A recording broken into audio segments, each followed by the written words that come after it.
Live coverage of the Italian elections. An election yesterday and today that has been marked by an enormous protest vote amongst the Italian electorate. Okay, a lot of people are concentrating on the centre-left coalition, the centre-right coalition, but actually the main story of the day has been an enormous vote for what has now become a third force in Italian politics in 2 days, and that's the five-star movement of the comedian Beppe Grillo that was set up to challenge, just as an anti-establishment organization, to challenge the old school, the old guard of politicians and politics and the old way of doing things. And my goodness me, have they done well according to the projections so far. Some of these projections are saying that they have scored more than 25% of the vote. Let's see if those projections and forecasts actually come to fruition, come to reality once the official votes are counted. Now it's a parliamentary election, which means the lower house and the upper house, the Senate.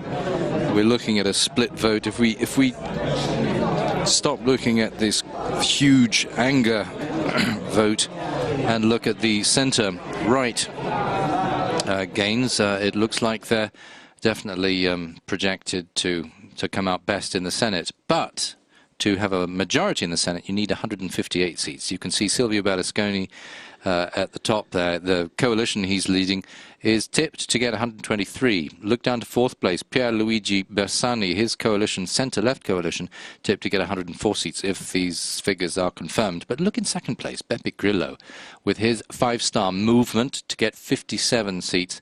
This is just the sort of projection, and if it's borne out, the sort of reality that pundits have said will paralyze Italy's government, because no party will be able to exert influence. Then when we turn to the Chamber of Deputies, figures have been, well, seesawing back and forth when polling stations closed at 3 o'clock this afternoon, Central European time. They said one thing. Things have developed since then. We're looking at the centre-left dominating with almost a third of the vote. Just close behind that, quite even, with Silvio Berlusconi's centre-right coalition. But once again, not a coalition. In third place, 25% of the vote for Beppe Grillo's five-star movement. That's a movement, not a party, but it's giving the main coalitions a run for their money. Look, way in fourth place, Mario Monti, outgoing technocrat prime minister. His party, well, he went from technocrat to politician, formed a new party coalition, and he's looking at around 10% of the vote. The pictures at the beginning of this bulletin showed his headquarters. We've been expecting him to make a statement. Statements have been very slow in coming. Silvio Berlusconi's party secretary general, Angelino Alfano, made a statement. He didn't say much. That was about an hour or two ago. Yeah.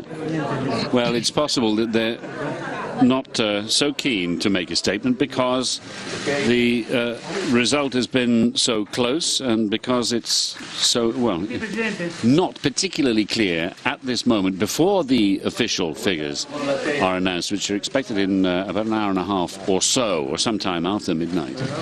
And in the meantime, my guess is that nobody from any of these, none of the leaders from these coalitions want to put their heads above the parapet, bearing in mind that it is such a close vote. Now, there are, there are some analysts who are saying that the projections are showing that there'll be no coalition strong enough to form a government, and no party or likely coalition appears likely to be able to form a majority even in the upper house, the Senate, which would create a deadlocked parliament.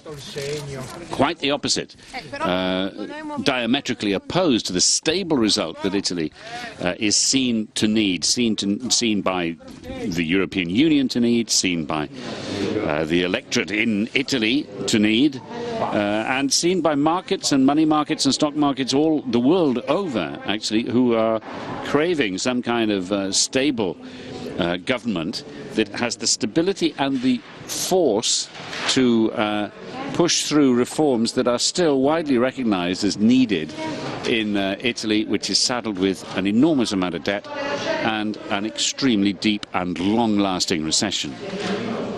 So a hung parliament would make for a very fragile coalition of any government that came out of these elections.